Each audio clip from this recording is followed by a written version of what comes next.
오늘 기차 타고 오면서 이제 이어폰을 듣고 어느 교회 설교하는 것을 들었어요.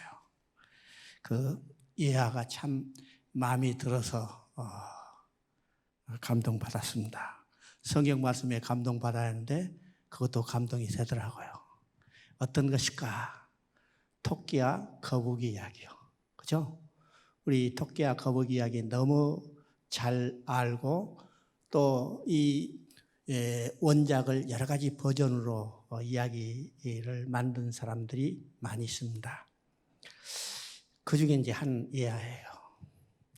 왜 거북이는 기어다니기만 하는데 결국 토끼를 이겼을까요? 토끼는 뛰어다니고, 그렇죠? 어떤 데 보면 토끼가 또 날아다니더라고. 표범이 쫓아오니까 날아다녀. 그런데도 결국은 거북이가 이겼어요. 왜일까? 거북이는 자기 능력을 알고 오직 한 가지만 생각한 겁니다. 나는 토끼를 이길 생각 전혀 없어. 이길 생각도 안 하는 거죠. 나는 오직 저 산꼭대기 목표만 도달하겠다. 그 한 마음만 가지고 꾸준히 기어간 겁니다. 누가 이겼어요? 거북이가 이겼죠. 토끼는 자기 능력만 생각하고, 자, 내가 거북이쯤이야. 얼마든지 이길 수 있어. 그렇죠? 그래서 조금 앞에 가니까 자만해져서 그냥 자빠져서 잤어요. 우리 신앙도 정말 이 토끼, 거북이 이 다른 버전으로 이야기한 것을 한번 깊이 생각해 봐야 합니다. 우리 신앙도, 이 교회 생활도, 이 교회도 우리는 한 가지 목표만 바라보고 달려가야 하는 거예요. 그 한 가지 목표는 뭘까요? 하나님의 창조의 목적대로 하나님과 함께 살면서 기뻐하며 즐거워하며 그의 영광을 누리는 것. 이것이 우리의 신앙의 목표입니다. 오늘 베들레 교회도 그 목표를 성도들에게 전해주고 이 베들레 교회도 그 목표를 향해서 달려가는 것이에요. 그렇죠? 그래서 이제 구속사를 배우는 목적도 뭘까요? 구속사를 배우는 목적도 이 목표를 향해서 올바로 달려가기 위해서 우리가 배우는 겁니다. 그런 거죠. 자, 우리가 지난주에 배웠던 내용을 잠시 이제 우리가 다시 되새겨 봅니다. 여러분이 일주일 동안 여러분이 배운 것을 복습을 열심히 했을 겁니다. 여러분 지난번에 제가 강조한 것처럼 배운 데 복습 문제가 나오는데 복습 문제 한번 다 해보셨어요? 다 해보셨으리라고 생각하고 제가 또 한번 이제 그 복습 문제 핵심적인 것만 몇 가지를 이야기하려고 합니다.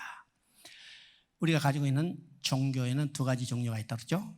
하나는 인간 중심의 종교, 하나는 하나님 중심의 종교입니다. 인간 중심에는 인간 자신의 목적과 계획을 달성하기 위해서 초월적인 힘을 이용하려고 하는 거예요. 그러나 하나님 중심의 종교는 하나님께서 자신의 계획과 목적을 달성하는 겁니다. 인간은 거기에 순응하는 거죠. 기독교는 철저히 하나님 중심의 종교라는 사실을 우리가 알아야 합니다. 그래야만 우리가 신앙의 노선이 분명해져요. 그래서 이 종교는 두 가지 종류가 있다. 성경은 어떤 책인가? 성경은 하나님께서 하나님을 떠난 인간을 돌아오게 하는 하나님의 구원 계획을 역사적인 사건을 통해서 기록해서 오늘 우리에게 보여준 책이다. 그래서 성경은 역사적인 기록이기 때문에 성경을 볼 때 우리가 역사관, 역사를 보는 눈이 있어야 한다고 그랬죠. 이것을 세 가지로 이야기했습니다. 첫째는 역사의 주인은 하나님이시고 하나님이 철저히 하나님이 주권적으로 역사를 운행해 가신다는 사실입니다. 창조도 하나님께서 주권적으로 역사했지만은 하나님께서 하나님을 떠난 인간을 돌아오게 하는 구원의 역사도 하나님이 주권적으로 이루어 가시는 겁니다. 이루어 가시죠. 두 번째는 하나님의 역사는 시작과 끝이 있다고 했습니다. 끝이 있다는 것은 도달할 목표가 있는 거고 그 도달할 목표는 시작할 때보다 더 완전한 것, 향상된 것, 진보된 것이었습니다. 우리는 이 목표를 향해서 일정한 방향으로 진행해 나가는 겁니다. 진행하죠. 세 번째는 하나님 자신의 계획과 목적을 반드시 완성하시고 끝내신다는 겁니다. 그죠? 반드시 완성하시고 끝내신 거예요. 완성하지 않으면 끝내지 않으셔요. 자, 이 말은 다른 말로 말은요, 하나님의 계획과 목적은 절대로 실패하는 일이 없다는 겁니다. 중단하거나 포기하거나 변경하지 아니하시고 자신의 계획과 목적을 반드시 완성하시고 끝내시는 겁니다. 이 말을 나에게 적용하면 하나님이 나를 구원하시기로 계획했다면 그 일은 절대로 실패한 일이 없어요. 중단하거나 포기하거나 변경하지 않아요. 반드시 완성하시고 끝내신 겁니다. 그래서 창세기 때 시작하신 일을 계시록에서 완성했기 때문에 계시록 21장 6절에 다 이뤘다고 선포하고 나는 알파요 오메가요 처음이요 마지막이라고 말합니다. 이것이 하나님의 그 자신의 계획과 목적대로 성취하신다는 것을 보게 되죠. 자, 우리가 창세기를 보면 창세기는 창조에 관한 많은 정보를 제공한 목적이 아니라고 했습니다. 창세기를 통해서 성경 전체를 통해서 이루어가실 하나님의 구원 계획이 대의가 어떤 것인가를 보여주는 책이라고 했죠. 그래서 창세기를 통해서 우리가 가장 중요하게 생각하는 것은 어떤 것일까? 하나님의 창조의 목적이라고 했습니다. 부모가 자식을 낳은 목적이 뭘까? 이것이 하나님께서 창조한 목적이 뭘까를 아는 겁니다. 왜 자녀를 낳았어요? 자녀를 사랑하기 때문에 함께 살게 해서, 함께 기뻐하며 즐거워하며 살기 위해서 자녀를 낳았죠. 하나님의 창조의 목적도 인간을 자기 형상대로 지으시고 함께 살면서 기뻐하며 즐거워하며 그의 영광을 드러내게 하는 것이 창조의 목적이라고 했습니다. 이것을 다른 말로 말하면 안식이라고 했어요. 그러면 하나님의 안식은 그 속에 누가 있어요? 인간이 있습니다.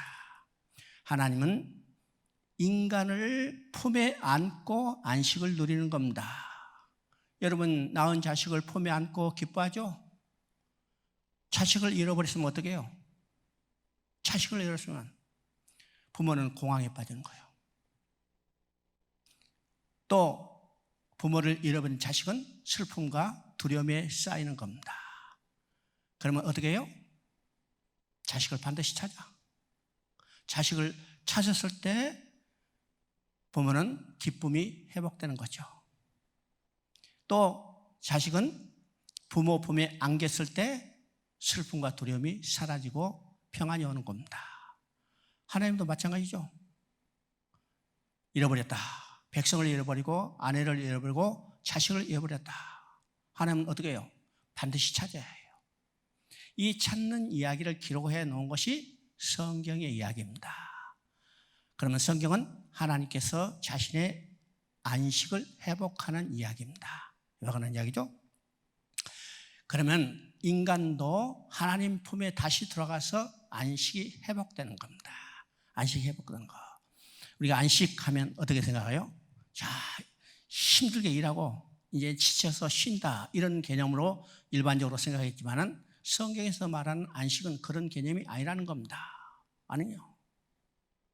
창조된 인간들과 함께 기뻐하며 즐거워하며 그의 영광을 드러내는 것.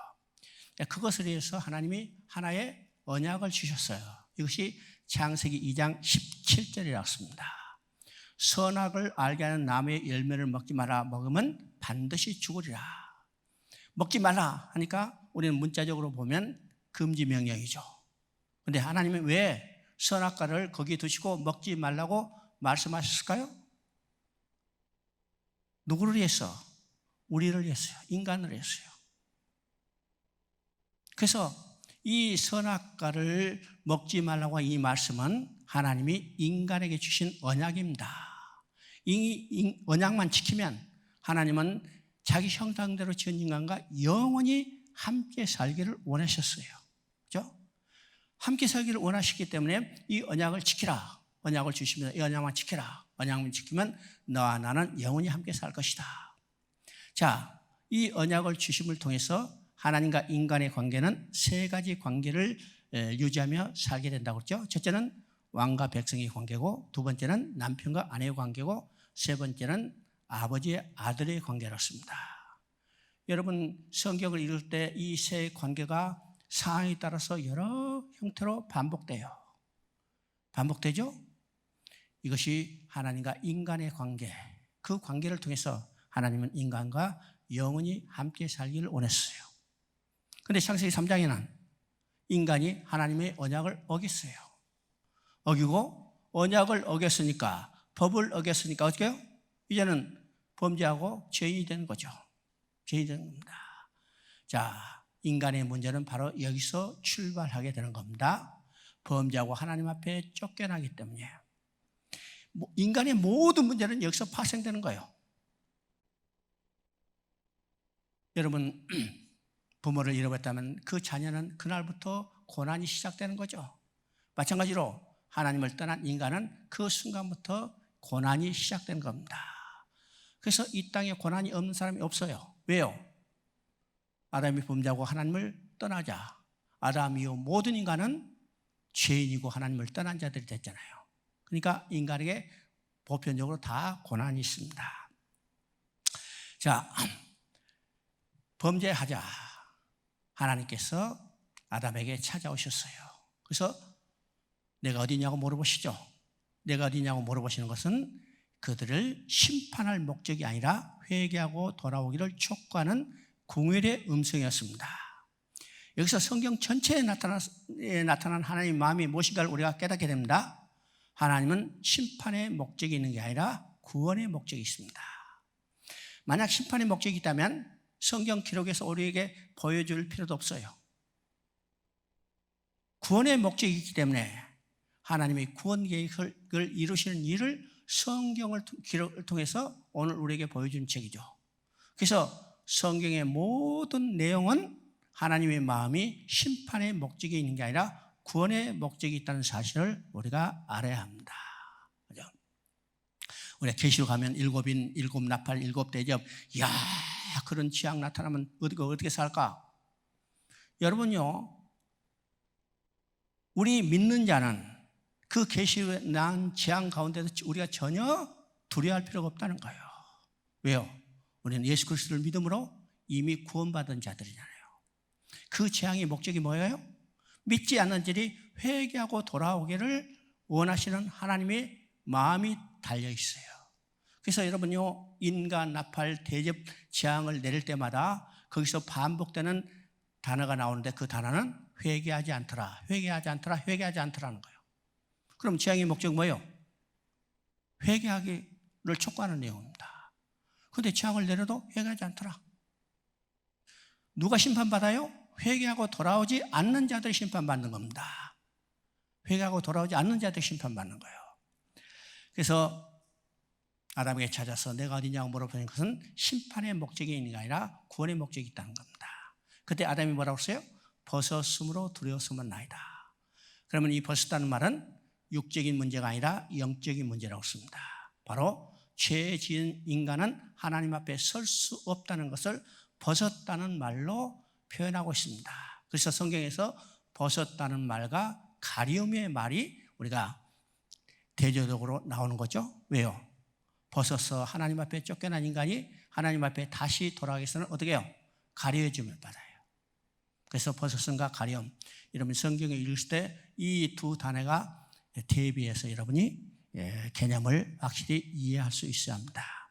자, 벗었어. 하나님 앞에 설 수 없어. 그래서 하나님 앞에 쫓겨난 겁니다. 그러면 하나님 앞에 쫓겨난 성경적 이유가 뭘까? 그것을 고린도후서 6장 14절을 통해서 명확하게 이야기한다고 했죠. 의와 불법이 함께할 수 없고 빛과 어둠이 함께할 수 없다고 했습니다. 이 말은 어떤 의미입니까? 하나님은 의로우신데 인간은 범죄함으로 불의한 자가 됐어요. 하나님은 빛이신데 인간은 범죄함으로 어둠이 됐어요.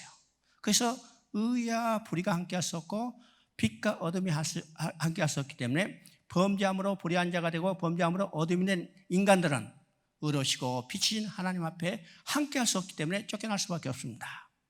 그러면 불의한 자가 되고 어둠이 돼서 하나님 앞에 쫓겨난 인간에게 가장 중요한 일은 어떤 일일까? 하나님 앞에 다시 돌아가야 해요. 하나님 앞에 다시 돌아가기 위해서는 불의한 자가 의롭게 돼야 의로우신 하나님 앞에 돌아갈 수 있죠. 그런데 인간 스스로 의롭게 될 수 없기 때문에 하나님이 의롭다 여겨주시는 겁니다. 누구를 통해서? 이것이 성경의 구원계획이에요. 바로 여자의 후손을 보내서 가죽옷을 취입해서 하나님이 보시기에 의롭다 보시고 의로우신 하나님 앞에 돌아가게 하는 겁니다. 또 하나님의 빛인데 인간은 범죄함으로 어둠이 됐어요. 어둠이 된 인간이 하나님 앞에 쫓겨났죠. 쫓겨난 인간의 가장 중요한 일은 하나님 앞에 돌아가야 해요. 그러면 어둠이 하나님 앞에 빛인 하나님 앞에 돌아가기 위해서는 빛이 돼야 하는데 어둠은 스스로 빛을 낼 수 없잖아요. 그래서 이 어둠을 빛으로 바꿔주셨어요. 빛으로 바꿔주시기 위해서 하나님께서 이 어둠 가운데 빛을 넣어주셨어요. 그러면 어둠 가운데 넣어준 이 빛은 누굴까요? 이 땅에 참 빛으로 오신 예수 그리스도예요. 우리 예수 믿기 전에는 어두운 마음이었어요. 그런데 이제는 예수 그리스도의 그 빛이 우리 마음 가운데 비춰졌기 때문에 우리는 빛으로 변했고 이제는 하나님 앞에 다시 돌아가게 된 거죠. 돌아가는 겁니다. 이것이 지난주에 그래서 이제 하나님은 이 의롭게 이겨주시고 어둠을 빛으로 바꿔주시기 위해서 새로운 약속을 주시는데 그것이 창세기 3장 15절이라고 씁니다. 창세기 3장 15절 다 암송하셨어요? 지난주에 숙제 냈죠? 숙제 성경 두 구절이에요. 창세기 3장 15절, 요한복음 5장 39절. 여러분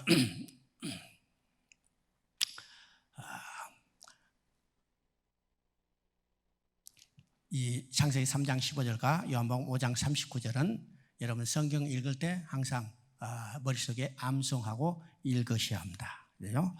자, 창세기 3장 15절을 주셨어요. 여기서 핵심은 여자의 후손 곧 메시아를 보내주시겠다는 약속입니다. 그러면 창세기 3장 15절은 세 마디로 되어 있다고 씁니다. 첫째는 두 진영으로 나눌 것, 여자의 후손 진영과 뱀의 후손 진영. 두 번째는 이 두 진영 사이는 원수가 되고 싸움이 있다고 씁니다. 이것을 우리가 영적 전쟁이라고 그러죠. 세 번째는 이 전쟁의 결과가 어떻게 끝날 건가를 이미 계시했어요. 여자의 후손이 뱀의 머리를 상하게 할 것이다. 여자의 후손의 결정적인 승리를 계시합니다. 그런데 뱀의 후손도 만만히 물러나는 게 아니라 끝까지 대적해 올 것을 계시하고 있어요. 그것이 바로 여자의 후손의 발꿈치를 상하게 할 것이다. 오늘 지금 여러분이 구원받았지만은 바로 이 상황에 처해 있어요. 머리가 상하게 된 이 뱀의 후손에 끝까지 지금 대적해 오는 거죠. 그래서 예수님도 친히 말씀하십니다. 너희가 세상에서 환난을 당하나 담대라, 내가 세상을 이겼노라. 이 상황이 어디서 반복되냐면 계시록에서 이것이 그대로 반복되는 것을 보게 됩니다. 알겠죠? 자, 그 다음에 창세기 3장 21절에서 하나님께서 아담과 하에게 가죽옷을 지어 입히시다고 씁니다.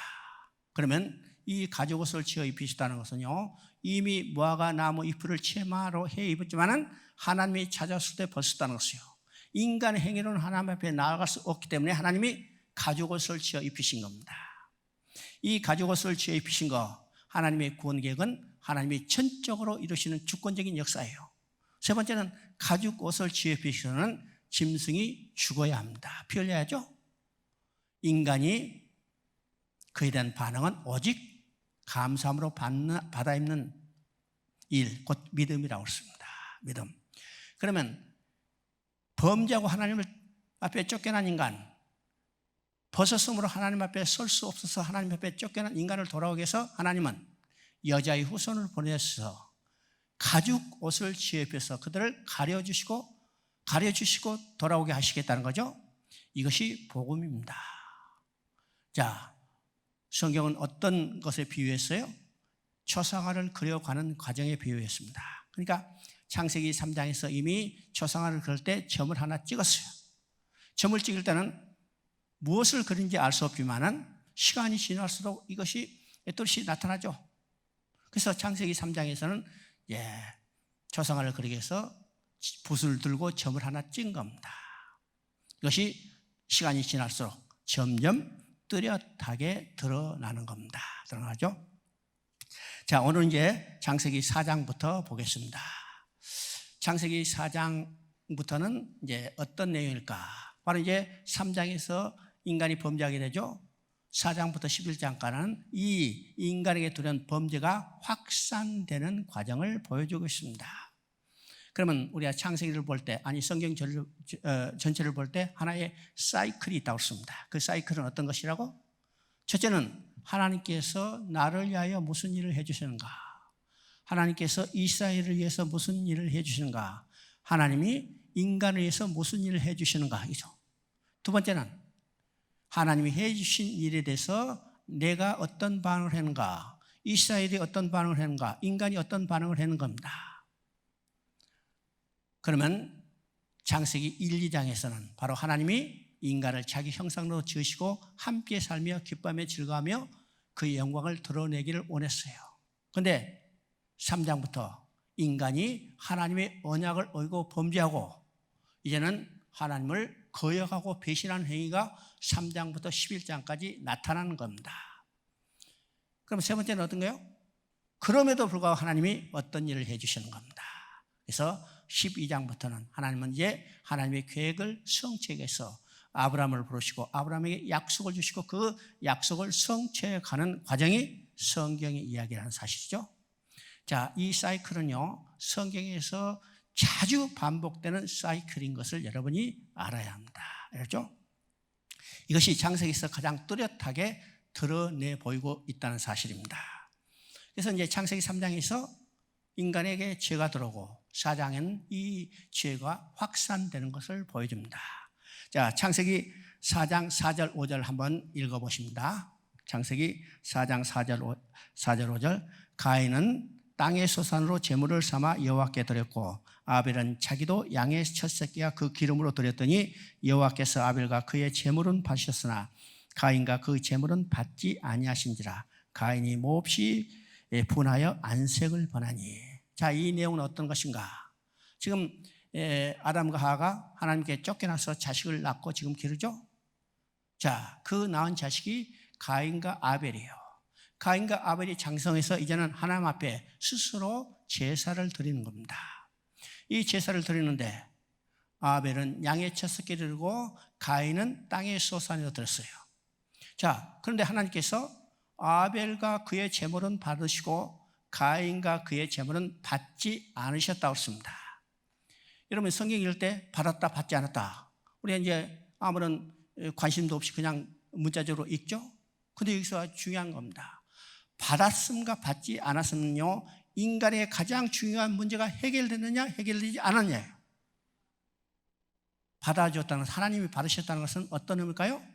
하나님 앞에 다시 돌아가게 됐다는 말입니다. 받지 않았다는 것은 하나님 앞에 돌아가지 못했다는 겁니다. 하나님께 돌아가는 것과 하나님께 돌아가지 못하는 것, 인간의 가장 중요한 문제가 해결되느냐 해결되지 않았느냐, 그렇죠? 그러면 아벨은 어떻게 해서 하나님께 돌아갔을까? 가인은 왜 하나님께 돌아가지 못했을까? 자, 지금 우리가 읽은 성경 구절을 가지고는 이것이 아무런 설명도 없어요. 그래서 어떤 사람은 설교할 때 얘기합니다. 야, 아벨은 좋은 제물로 드렸기 때문에 하나님께 돌아갔고 가인은 좋지 않은 제물로 드렸기 때문에 하나님께 돌아가지 못했다. 여러분도 좋은 제물 드리면 하나님께 돌아갈 수 있습니다. 그럼 어떻게 돼요? 부자만 하나님께 돌아갈 수 있잖아요. 그래서 성경은 뭐라고 말해요? 부자는 천국에 가기 어려우니라. 그렇죠? 예수님이 말씀하셨어요. 천국에 못 간다는 말이 아니라 천국에 가기 어려우니라. 그러면 여기서 왜 아벨은 하나님께 돌아갔고 가인은 돌아가지 못했을까? 자, 히브리서에서 이것을 설명해 주고 있습니다. 히브리서 11장 4절을 읽어보면 믿음으로 아벨은 가인보다 더 나은 제사를 드림으로 의로운 자라 하는 증거를 얻었으니. 자, 이게 히브리서 11장 4절 여러분이 잘 이해해야 합니다. 믿음으로 아벨은 가인보다 더 나은 제사를 드렸어요. 좋은 제물이 아니고 좋은 제물이 아니고 믿음으로 더 나은 제사들, 믿음으로 드린 제사예요. 믿음으로 더 나은 제사를 드리고 의로운 자라 증거를 얻었으니 그렇습니다. 그렇죠? 여러분, 의로운 것에 대해서 우리가 아주 간단히 생각해야 한다고 했습니다. 복잡하게 생각하면 안 돼요. 간단하게 생각한다. 의로운 자를 증거를 얻었다는 것은 하나님께 다시 돌아가겠다는 거죠. 왜요? 아까 설명했어요. 하나님은 어르신인데 인간은 범죄함으로 불의한 자에서 하나님 앞에 쫓겨났어요. 쫓겨난 인간의 가장 중요한 것은 하나님께 돌아가야 해요. 돌아가기 위해서는 어떻게 해요? 의롭게 돼야 해요. 그래서 성경에서 의롭게 됐다는 것은 다른 말은요, 하나님께 다시 돌아가겠다는 의미입니다. 그러면 아벨은 믿음으로 더 나은 제사를 드리고 의로운 자라는 증거를 얻었으니 이 말을 하며 하나님께 돌아갔으니 말입니다. 그러면 아벨은 믿음으로 제사를 드렸다고 했어요. 믿음으로 제사를 드리고 하나님께 돌아갔습니다. 그러면 아벨이 드렸던 믿음으로 드린 제사, 그 믿음은 어떤 것일까? 우리가 생각해야죠. 자, 창세기 3장 20절을 보면요, 아담이 하나님 앞에 쫓겨날 때 자기 아내의 이름을 하라고 지었습니다. 이 하라는 의미는 모든 산자의 어미, 생명의 어미라는 이름이요. 그러면 지금 쫓겨나는 상황, 이 절망의 순간에 아담이 자기 아내의 이름을 하하, 생명의 어미라는, 모든 산자의 어미라는 소망의 이름을 지었어요. 왜일까? 하나님은 범죄한 아담과 하와를 쫓아내기 전에 약속을 주셨죠. 여자의 후손을 보내서 가죽옷을 지입해서 언니가 너희를 돌아오게 할 것이다. 그러면 아담과 하와는 쫓겨나기 전에 뭘 들었어요? 하나님이 주신 원복음을 들었어요. 원복음을 들었어요. 아담은 그것을 듣고 이해하고 믿었어요. 믿었죠? 그래서 그들이 이제 쫓겨나서 자식을 낳고 기를 때 이 부모의 믿음이 누구에게 전파됐을까? 자녀에게 전수됐죠? 아벨은 그것을 심중히 깊이 새겼고 가인은 그것을 경홀히 여겼어요. 장성에서 스스로 제사를 드릴 때 아벨은 부모로부터 물려받은 그 믿음 그대로 무엇을 드렸어요? 양의 첫 새끼를 드렸어요. 양의 첫 새끼는 무엇에 대한 믿음이요? 가죽옷을 지어 입혀 돌아오게 하시다는 하나님의 약속에 대한 믿음입니다. 믿음이죠? 이 믿음을 가지고 제사를 드린 겁니다. 그러면 궁극적으로 아벨은 무엇을 믿었을까? 양의 첫 새끼, 곧 그래서 가죽옷을 입혀 주시겠다는 이 하나님의 언약을 믿었는데 그 가죽옷은 곧 누구를 계시해요? 예수 그리스도예요. 그러니까 아벨도 누구를 믿었는가? 예수 그리스도를 믿음으로 의롭다는 증거를 얻었으니 하나님 앞에 돌아갔으니, 이 말은 모든 인간은 오직 예수 그리스도를 통해서만 하나님께 나아갈 수 있다는 것을 증언하고 있습니다. 잘 알겠죠? 자, 4장 8절을 한번 읽어봅니다. 4장 8절 읽어보면요, 가인이 그 아우에게 말하고 그들이 들에 있을 때 가인이 그 아우 아벨을 쳐 죽이니라. 자, 지금 이제 받아주심과 받아주심을 주지 않음을 통해서 두 진영으로 나눴죠. 받아주심을 통해서 아벨은 여자의 후손이 진행이 됐고, 가인은 받아주지 않음을 통해서 가인은 뱀의 후손이 진행이 됐어요. 그래서 지금 가인이 아벨을 쳐 죽였어요. 그러면 이 성경에 나오는 첫 번째 살인 사건입니다. 그렇죠? 첫 번째 살인 사건. 그러면 이 가인이 아벨을 쳐 죽인 사건이 단순한 살인 사건이 아니다는 사실을 우리가 알아야 합니다. 왜요? 성경은 신문 기사가 아니잖아요. 신문 기사라면 우연한 사건, 단순한 살인 사건이라고 생각할 수 있지만 성경은 신문 기사가 아니고 하나님이 구원 계획을 이루신 일을 기록했어요. 그러면 이 살인 사건도 하나님이 구원 계획을 이루시는 과정 속에 어떤 의미가 있는가를 우리가 생각해 봐야 합니다. 그렇죠? 그러면 아벨은 여자의 후손이 진행이 됐고 가인은 뱀의 후손이 진행이 됐다면 뱀의 후손이 진행이 누구예요? 여자의 후손을 죽인 겁니다. 그러면 이게 국서 관점에서 보면 우리가 창세기 3장 15절로 돌아가 봐야죠. 창세기 3장 15절에 여자의 후손이 뱀의 머리를 상하게 할 것이다. 자, 여자의 후손이 뱀의 머리를 상하게 할 것이라고 했습니다. 여자의 후손에 의해서 뱀은 철저히 멸망받을 것을 이미 선포했어요. 자, 창세기 3장 14절을 보니까 이 말씀은 하나님께서 뱀에게 직접 선포했습니다. 그러면 뱀에는요, 뉴스를 본 것도 아니고 신문에 읽은 것도 아니고 하나님도 직접 너는 여자의 후손에 의해서 멸망받을 것이다 선포받았죠. 그러면 뱀의 후손이 생존할 수 있는 유일한 길은 어떤 것일까요? 뱀의 후손이 생존할 수 있는 유일한 길은 여자의 후손이 태어나서는 안 돼요. 여자의 후손이 태어나서는 자기가 멸망받을 것을 이미 하나님부터 선포받았기 때문에. 그래서 뱀의 후손이 된 가인이 여자의 후손이 된 아벨을 쳐 죽이는 사건입니다. 사건이죠. 이것이 처음 일어난 사건이지만 우리가 성경을 쭉 보면 계속 반복되는 사건인 것을 우리가 보게 돼요. 우리가 여러 가지 사건이 그중에 우리가 머릿속에 쉽게 기억되는 몇 가지 사건만 이야기해도 앞으로 이제 창세기 27장 41절에 보면요, 에서가 야곱을 죽이는 사건도 동일한 맥락입니다.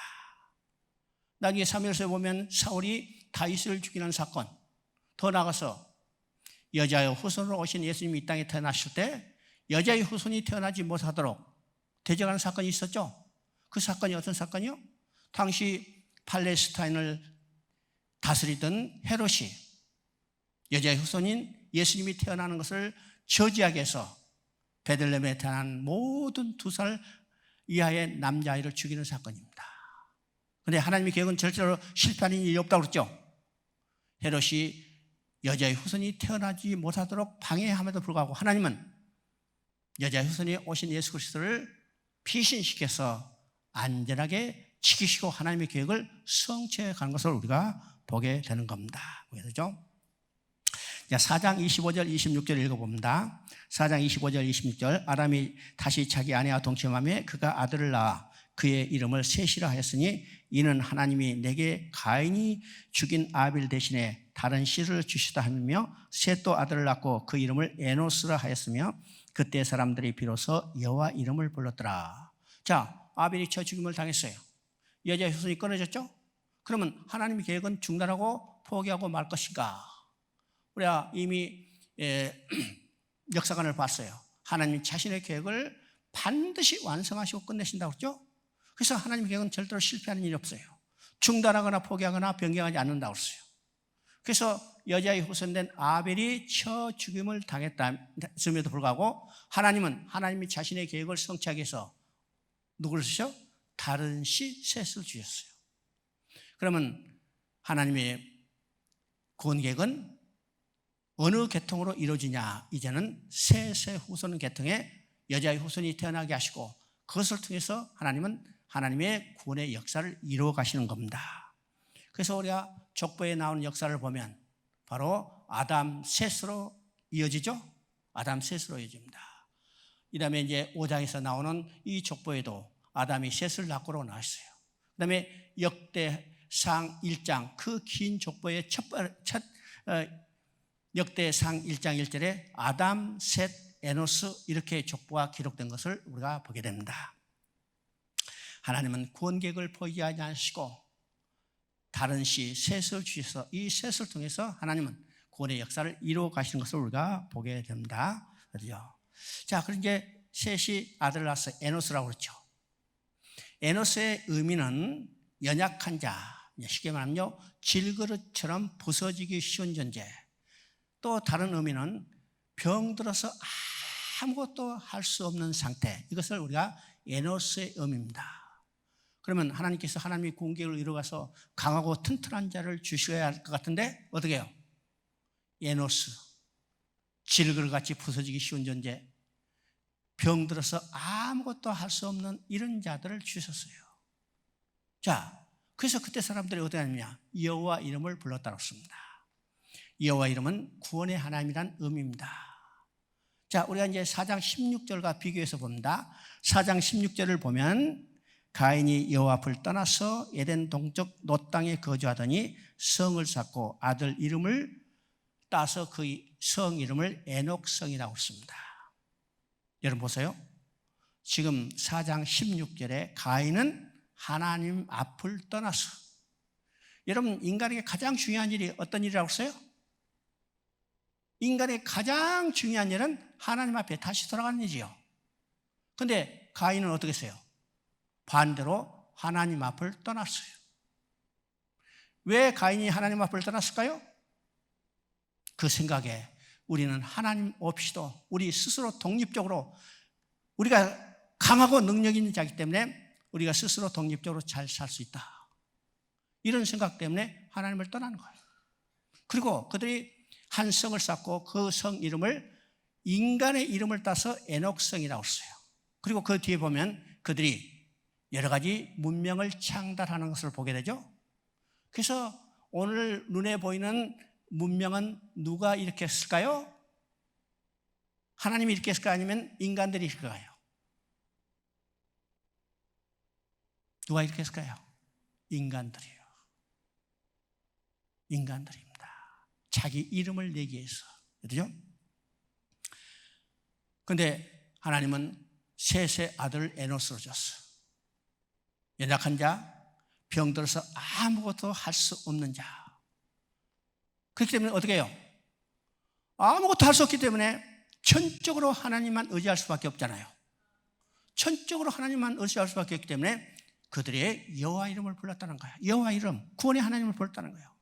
우리 능력, 우리 힘으로 아무것도 할 수 없어요. 우리는 모든 것을 다 하나님께 맡깁니다. 우리의 신앙이 어떤 것입니까? 우리의 모든 것을 다 하나님께 맡겨요. 하나님이 오늘도 구원의 역사를 이루어 가시는데 능력 있는 자를 쓸어서 쓰신 게 아니라 에노스 같이 연약한 자, 힘없는 자, 천적으로 무능한 자들을 하나님께서 들어 쓰셔 하나님의 일을 이루어 가신다는 사실을 여러분이 알아야 합니다. 알았죠? 창세기 5장 1절 2절을 한번 읽어봅니다. 5장 1절만 한번 읽어봅니다. 이것은 아담의 계보를 적은 책이라. 그리고 5장 29절을 한번 읽어봅니다. 이름을 노아라 하여. 그러면 우리가 창세기 5장을 보면요, 이제 아담의 족보가 나오죠. 아담의 족보. 그래서 5장은 이 1절부터 시작해서 계속 이름이 나타납니다. 여러분 보세요. 성경이요, 족보가 나오면 여러분 재밌어요? 재미없어요? 어? 야, 족보 재밌다. 족보가 어디 나오냐? 그래서 족보만 찾아 읽는 사람 있어요? 족보 나오면 재미도 없고 의미도 잘 모르고 발음도 잘 안 되니까 쓱 지나가 버리죠. 그래서 성경 읽기표에 하루에 석 장 읽으라 하면 역대 상에서는 하루에 9장을 읽어버려요. 그렇죠? 왜요? 딱 나오면 9장 싹 넘겨버리잖아요. 그래서 오늘 다 읽었다. 읽어도 되고 안 읽어도 되고. 그죠? 여러분요, 족보 재미없어. 읽기도 쉽지 않아. 보통 성도들뿐만 아니라 목회자들도 마찬가지예요. 특별히 연구하는 사람 제외하고. 근데 성경은요, 지금 창세기 5장을 필두로 해서 여러 군데 족보를 등장시키고 있습니다. 왜 재미도 없고 읽기도 쉽지 않은 이 족보를 여러 군데 등장시키고 있을까요? 그렇다면 족보를 기록하게 한 하나님의 마음이 어떤 것인가를 우리가 알아야 합니다. 알아야죠? 여러분, 족보는 성경이요, 성경이 아니요? 족보도 성경이잖아요. 그러면 성경은 하나님의 감동으로 기록됐다고 했어요. 그러면 족보도 성경이고 성경은 하나님의 감동으로 기록했기 때문에 족보를 기록하게 한 하나님의 감동이 무엇인지를 우리가 알아야 해요. 그렇죠? 물론 재미없고 발음하기도 쉽지 않기 때문에 쓱 지나간다 하더라도 적어도 이 족보를 기록하게 한 하나님의 마음이 무엇인가, 하나님의 감동이 무엇인가를 우리가 알아야죠? 알아야 합니다. 그러면 족보를 기록하게 하는 하나님의 감동은 두 가지 이야기할 수 있어요. 창세기 3장 15절에 여자의 후손을 보내주시겠다 했어요. 바로 여자의 후손 메시아가 어떤 적부한 혈통을 타고 어떤 근거에서 태어나는가를 보여주는 것이 이 족보의 의미입니다. 족보의 의미죠. 그래서 이 족보를 쭉 정리해가지고 종합해 놓은 것이 어디냐면 마태복음 1장의 족보예요. 그래서 마태복음 1장 1절은 어떻게 했어요? 아브라함과 다윗의 자손 예수 그리스도의 세계라 되어 있습니다. 이 족보가 아브라함과 다윗의 자손 예수의 세계라 이렇게 기록되지 않고 아브라함과 다윗의 자손 예수 그리스도의 세계라고 기록되어 있습니다. 이게 특별한 의미죠. 이 말은 창세기 3장에서 약속한 여자의 후손이 아브라함과 다윗의 약속의 근거에서 태어난 예수가 바로 그 메시아 그리스도라는 겁니다. 그렇죠? 그래서 이 족보가 의미인가? 첫째는 여자의 후손이 곧 메시아가 어떤 근거를 가지고 어떤 혈통으로 적법하게 태어나는 것을 증거해 주는 겁니다. 증거해 주죠. 두 번째 족보의 의미는 족보 첫사람과 마지막 사람의 그 모든 내용을 이 족보로 역사적인 사실을 족보로 정리해버리고 하나님은 이 족보에 마지막 나온 사람을 통해서 하나님은 새로운 역사를 전개할 하나님의 뜻이 있다는 사실입니다. 되시죠? 그럼 지금 이 5장의 족보는 1장 1절에 5장 1절에 아담의 족보는 이러하니라. 그리고 5장 29절에 노아가 나와요. 그러면 족보 마지막에는 노아를 통해서 하나님은 새로운 역사를 전개해가죠? 전개해갑니다. 그래서 6장의 역사는 누구를 통해서 이루어가는 역사예요? 노아를 통해서 이루어가는 역사입니다. 자, 11장 26절을 보면 거기에 셈의 족보에 마지막으로 누가 나오냐면 아브라함이 나오죠. 아브라함이 나옵니다.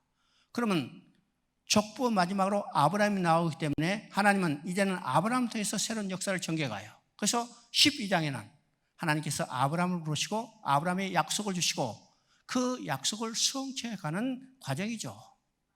또 룻기 4장 22절을 보면 룻기 4장 22절을 보면 그 족보가 나오는데 이새는 다윗을 낳았더라. 이 족보 마지막에 다윗을 낳았더라고 그러죠? 그러면 족보 마지막으로 나온 사람 다윗을 통해서 하나님은 새로운 역사를 전개할 거예요. 그러면 사사시대는 어떤 시대인가? 당시에 왕이 없으므로 백성이 각기 소견에 옳도록 행하였더라. 백성이 각기 소견에 옳도록 행하기 때문에 혼란이 반복되는 시대죠. 이게 사사시대예요. 그러면 이제는 하나님께서 어떤 계획을 가지고 계실까요? 왕이 없으므로 백성이 자기 소견에 옳도록 행해서 혼란이 반복되는 시대이기 때문에 이제는 하나님은 한 왕을 세워서 왕이 다스리는 왕정 시대로 전환해 갈 거예요. 그래서 준비한 왕이 누굴까? 바로 다윗이라는 겁니다. 또 마태복음 1장의 족보를 보게 되죠.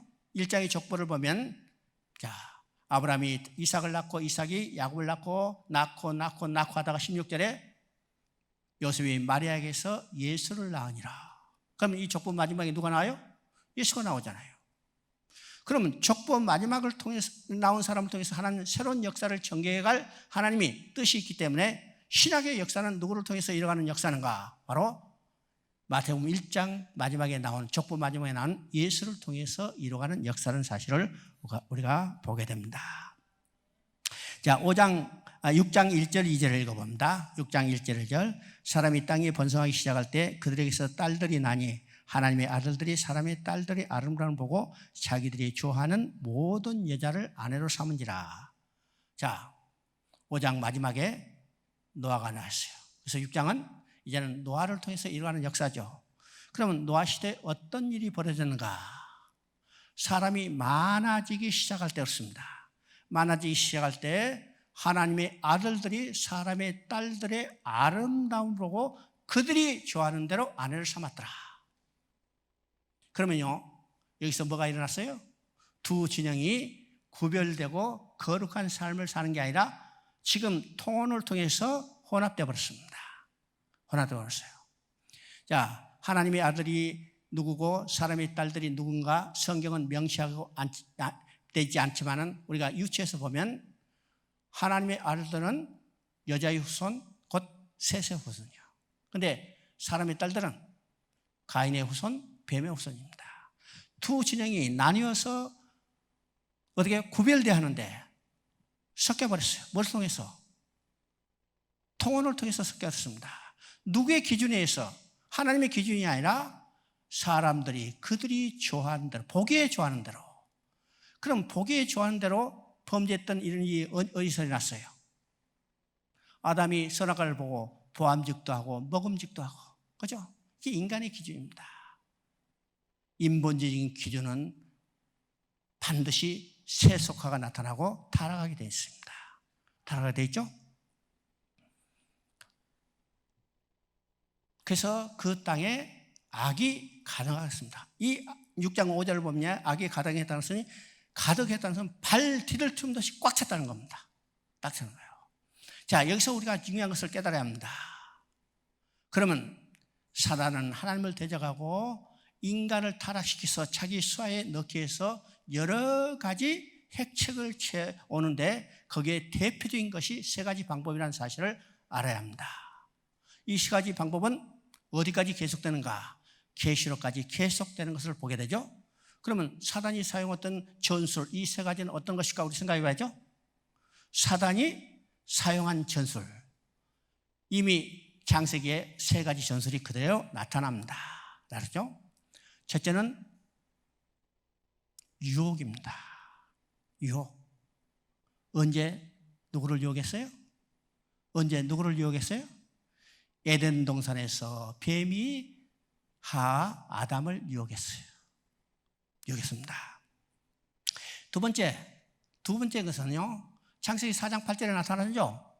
4장 8절에 가인이 아벨을 쳐 죽이니라. 가인이 아벨을 쳐 죽이니라. 이것은 살인이요, 폭력이요. 오늘 세상도 전쟁과 살인과 무자비한 폭력들이 나타나고 교회도 핍박하죠. 교회도 핍박하는 거예요. 이게 사단이 쓰는 전술이라는 겁니다. 세 번째는 어떤 것일까요? 지금 6장에서 나온 것들은 이건 혼합입니다. 혼합이에요. 이 세 가지 전술은 창세부터 시작해서 계시록 마지막까지 반복되는 사단의 하나님을 대적하고 하나님을 믿는 자를 대적했던 전술이라는 사실을 우리가 보게 됩니다. 자, 이 계시록에서 그대로 나타나죠. 계시록 12장 9절을 보면 용이 쫓기니 옛뱀이여 곧 사단과 마귀라. 언제 나타났어요? 창세기 3장에서 에덴 동산에 나타난 거예요. 두 번째는 계시록 13장 1절에 바다에서 나온 짐승을 보니 머리가 10이요 뿔이 7개라. 바다에 나온 짐승을 보니 머리가 7개, 뿌리가 뿔이 7개, 머리가 100개, 뿔이 70개라도 이것은 한 종류입니다. 하나님을 대적하고 하나님의 백성을 넘어지게 하는 적그리스도의 세력이요. 적그리스도 세력이죠. 세 번째는 13장 11절에 나옵니다. 땅에서 나오는 짐승을 보니 머리에는 어린 양처럼 두 뿔이 있고 입에서는 용처럼 말하더라. 머리에 어린 양처럼 두 뿔이 있다는 것은 이건 그리스도를 흉내내는 거지만 입에서는 용처럼 말하더라. 이것은 어떤 세력이요? 거짓 선지자입니다. 복음의 진리를 혼잡하게 하고 교회를 부패시키려고 하는 세력들, 이게 거짓 선지자예요. 이것이 창세 때 이미 사단이 사용했던 전술이고 계시록까지 계속 이 전술이 나타나고 오늘 교회도 오늘 우리 삶 가운데 이런 전술로 우리를 넘어뜨리는 세력들이 계속해서 나타나는 것을 보게 됩니다. 보게 되죠? 자, 그 땅에 악이 가득했어요. 하나님이 당장 지금 심판하실 수 있지만은 6장 3절에 보면 노아로 하여금 방주를 짓게 하고 너희 날이 120년이 되리라고 말합니다. 너희 날이 120년이라. 그러면 여기서 지금 너희 날이 120년이나 되리라는 이 의미가 무엇일까 생각해 봅니다. 어떤 이단 중에는요, 120년은 인간의 수명이라고 이야기해요. 인간의 수명이 120년인데 120년 동안 살지 못하고 죽은 사람의 영이 귀신이 돼서 떠돌아다닌다고 그러세요. 여러분 들어보셨어요? 안 들어보셨어요? 안 들어봤으면 다행이에요. 그렇죠? 그런 것이 한국에서 상당히 세력을 뻗치는 이단 중에 하나가 있습니다. 그런데 성경은요, 어떤 곳에서도 인간의 수명이 몇 년이라고 명시된 것이 없습니다. 여러분 혹시 그것이 명시된 것이 있다면 찾아서 저한테 연락 주세요. 성경에는 어떤 곳에서도 인간의 수명이 몇 년이라고 명시된 것이 없습니다. 이럴까요? 인간의 수명은 전적으로 하나님의 주권 속에 있기 때문이요. 전적으로 하나님의 주권 속에 있어요. 그래서 태어나자마자 죽은 사람도 있고 성경에 나오는 무두셀라처럼 969세까지 산 사람도 있고 오늘 여러분 인생도 지금 살았다고 이야기할 수 없죠. 오늘 갈지 내일 갈지 아무도 우리 인생의 수명을 성경에서 이야기하잖아요. 왜요? 하나님이 우리의 생명은요 절적으로 하나님의 주권 속에 있기 때문이요. 그러면 여기서 120년이라는 것은 어떤 의미일까? 120년이 어떤 의미일까? 하나님은 심판의 목적이 있지 않고 구원의 목적이 있다는 사실입니다. 그러면 지금 세상이 악이 간영해서 꽉 차 있는데 하나님 보시기에는 어떻게 해요? 하나님 보시기에는 야 큰일 났다. 이대로 뒀다가는 내 거룩한 씨가 하나도 없어지겠구나. 그래서 하나님은 그 가운데 하나님의 백성을 구원하기를 원하신 겁니다. 그래서 120년의 시간을 주시고 그들이 회개하고 돌아오기를 원하시는 하나님의 궁일의 시간입니다. 여러분요 7장을 보면 7일 후라는 말이 2번 반복돼요. 4절에도 나오고 10절에도 나오고 그로부터 7일 후, 이 말은 120년이 지난 후 7일입니다. 그러면 120년이 딱 되자마자 이제 됐다, 이제 심판하겠지, 그렇게 안 하셨다는 거예요. 120년이 지났음에도 7일 후라는 거예요. 그러면 성경에서 말하는 7일은 어떤 숫자예요? 완전의 숫자입니다. 120년이 지났음에도 불구하고 하나님은 7일 후 기다리고 기다리신 만큼 기다리시다가 회개하고 돌아오지 않는 그들을 드디어 물로 심판하는 겁니다. 이게 홍수 사건이에요. 그래서 우리가 홍수하면요 심판으로만 생각하지만은 하나님의 홍수를 보낸 가장 중요한 목적은 죄악의 간영한 가운데 그 백성을 구원하기 위한 목적이라는 사실을 알아야 합니다. 맞아요? 성경을 볼 때 우리가 관점을 달리해야죠. 그러면 이 홍수 가운데 구원받은 사람이 몇 명일까? 이 홍수 가운데 구원받은 사람이 8명입니다. 8명?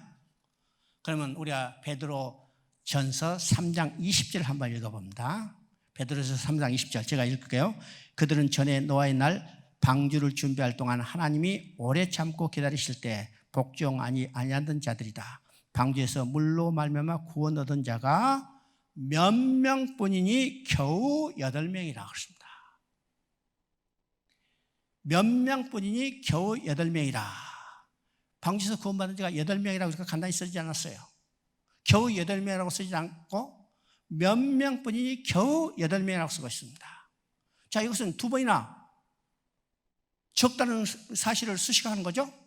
몇 명뿐이니 8명이라 그렇게 되네요. 겨우 8명이라. 그래도 수식이 되는데 몇 명뿐이니 겨우 8명이라. 이 말은 극히 적다는 말을 강조하고 있습니다. 그러면 그 당시에요 사람들이 많았어요, 적었어요? 많았어요. 많아지기 시작할 때. 그리고 120년이 지나면 더 많아. 그런데 그 많은 상황 가운데 이 홍수를 통해서 방주에 들어와서 구원받은 사람은 겨우 8명이라. 극히 적은 8명이라는 겁니다. 그러면 누가복음 17장은요 이 노아의 홍수를 최후의 심판의 예표로 이야기합니다. 최후의 심판의 예표. 그러면 최후의 심판 때 구원받을 사람이 많다는 거요, 적다는 거요? 최후 심판 때 구원받을 사람이 많다는 거요, 적다는 거요? 극히 적다는 겁니다. 극히 적다는 거. 그러면 극히 적은 사람 가운데 누가 끼어 있어요? 누가? 몰라? 여러분이요. 지금 앉아 계신 여러분, 이 교회에 출석한 우리 성도들, 또 한국에 나오는 모든 성도들, 구원받은 사람들이죠. 그러면 어떻게 해서 내가 그 극히 적은 사람 가운데 끼어 있었을까? 내가 어떤 자격이나 조건이 있어요? 아닙니다. 오직 전적인 하나님의 은혜라는 사실을 우리가 알아야 해요. 전적인 하나님의 은혜. 노아가 왜 의인이 됐어요? 어떤 사람이 이야기합니다. 노아가 의인님께 구원받았다. 가지고 구원한다. 노아가 어떻게 구원받았어요? 어떻게 의인이 됐어요? 6장 8절에 보니까 하나님의 은혜를 입었더라. 하나님의 은혜를 입지 않으면요 누구도 하나님 앞에 나갈 수 없어요. 노아가 구원받은 것도 하나님의 전적인 은혜라는 사실을 우리가 깨달아야 합니다. 깨달아야죠. 자, 9장 20절, 21절 한번 읽어봅니다. 9장 20절, 21절. 노아가 농사를 시작하여 포도나무를 심었더니 포도주를 마시고 취하여 그 장막 안에서 벌거벗었다. 26절을 읽어보면 이르되 셈의 하나님 여호와를 찬송하리로다. 자, 그러면 이 사건은 어떤 사건인가? 지금 이제 홍수가 물러가고 땅이 더 나타나니까 방주에 들어있던 노아의 8가족이 방주에서 나와서 그들이 먹고 살기 위해서 뭘 시작했어요? 농사를 시작했어요. 그래서 농사를 시작할 때 포도나무를 하나 심었더니 포도나무가 잘 자라서 아주 풍성한 열매를 맺었죠. 그래서 그 포도를 따다가 어떻게 해요? 독석에 저장했더니 시간이 지나니까 포도주로 발효됐어요. 노아가 이제 포도주를 한 잔 마셨더니 어떻게 해요? 맛이 있었을까요? 없었을까요? 그때는 오염도 없었잖아요. 공기도 오염 안 됐고 땅도 오염 안 됐고 물도 오염 안 됐고 얼마나 맛있겠어요? 얼마나 맛있겠어요? 김천포도 맛있다고 그러잖아요. 오염 안 됐으니까. 자, 그 포도주를 마셨으면 얼마나 맛있을까? 맛있으니까 또 마셨어. 계속 마셨죠? 그래서 어떻게 해요? 오늘 성경 말씀에 취했다고 그랬습니다. 취해서 잠이 들었어요. 여러분, 노아가 당시 그때 옷이 어떤 모습이었을까요? 오늘같이 단추 달고 배틀 메고 자크가 달고 그런 옷이 아니겠죠? 그냥 천으로 둘둘 감고 다닌 거예요. 그래서 누우면 이불이고 서면 옷이고 속옷이 있었어요, 없었어요? 속옷의 역사는 200년 정도 안 돼요. 그러니까 그냥 이불처럼 걸치고 다닌 것을 누워서 덮고 있다가 어떻게 해요? 그냥 몸 뒤치기니까 그대로 드러났어요. 그때 함이 들어와서 자기 아버지의 벌거벗을 보고 기막힌 거 봤다 해가지고 밖에 나가서 셈과 야벳의 것을 구했더니 셈과 야벳은 자기 아버지의 부끄러운 것을 보지 않겠어 뒷걸음질을 치고 와서 덮어줬다고 했습니다. 자, 노아가 잠이 깨서 이 사실을 알고 자기 아들 셈과 야벳을 불러서 야, 너 효자다 칭찬한 게 아닙니다. 하나님을 찬양했죠. 하나님을 찬양할 때 여기 보세요. 셈과 야벳의 하나님을 찬양한 게 아닙니다. 자, 셈과 야벳이 덮어졌다면 셈과 야벳의 하나님을 찬양해야 하는데 셈과 야벳의 하나님을 찬양한 게 아니라 셈의 하나님 여호와를 찬양하였습니다. 그러면 이게 의미가 무엇인가를 생각해 봅니다. 생각하죠?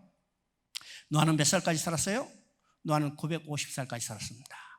그러면 생각해 보세요. 950살까지 살았다면 그 인생에 얼마나 많은 사건과 사고가 지나갔을까요? 그것을 다 기록한다면요, 오늘 성경 너무 많아서 우리 읽지도 못하죠. 제가 아직 95세 되려면 한참 멀었죠. 그래도 실제로 내 인생에 참 많은 일들이 지나갔어요. 많은 일들. 여러분 인생도 마찬가지예요. 지금까지 살아면서 얼마나 많은 일들이 지나갔어요? 여러분 그 많은 일들 중에 자, 포도주 좀 많이 마시고 잠을 잔 사건이 이야기거리가 됐겠어요? 술 마시고 가서 누구 싸운 것도 아니잖아요. 집에 와서 문짝 발로 찬 것도 아니잖아요. 그저 술 마시고 취해서 잤을 뿐이에요. 근데 이것을 기록해서 성경에 기록해서 성경을 읽은 모든 사람이 노아가 벌거벗은 사실을 다 알게 됐어요. 이게 어떤 의미일까요? 어떤 의미일까? 어떤 의미이기 때문에 950살까지 살았던 노아의 인생 가운데 아무런 이야기거리도 제기될 수 없는 이야기를 성경에 기록했을까? 바로 여기서 벌거벗음에 있습니다. 벌거벗음. 성경의 벌거벗은 어떤 의미라고 써요? 육적인 문제가 아니고 영적인 문제고 바로 죄 지은 인간은 하나님 앞에 설 수 없다는 겁니다. 그러면요, 노아는 두 번째 인류 시제라고 할 수 있습니다. 그럴까요? 첫 번째 인류 시인 아담으로부터 내려온 이 인류는 노아의 홍수로 인해서 다 멸망되고 노아의 8가족만 남았어요.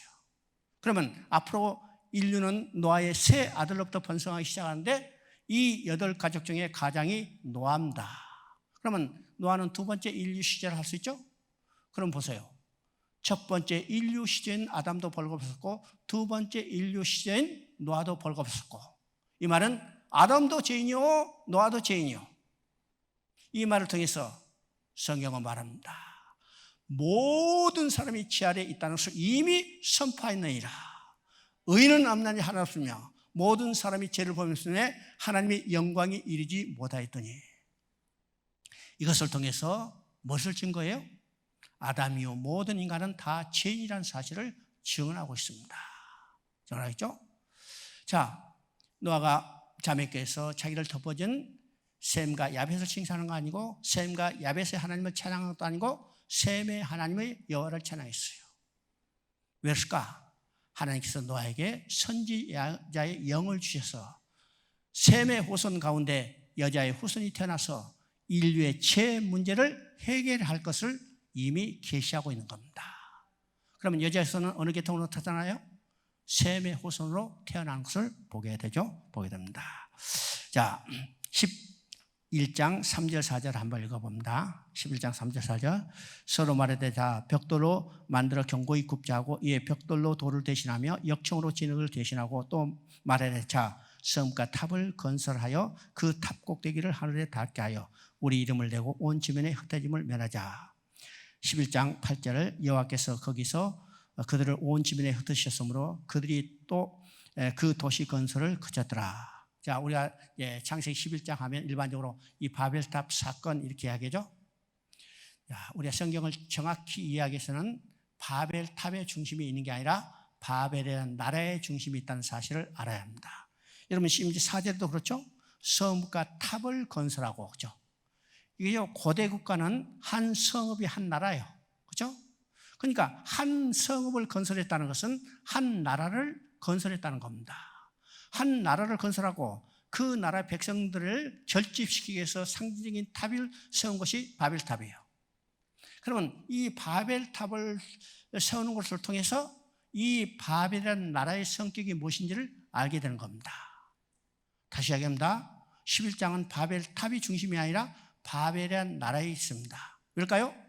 성경 전체는 하나님께서 하나님 나라를 건설하는데 하나님을 거역하고 배반한 인간들은 인간 스스로의 나라를 건설하려고 그런 겁니다.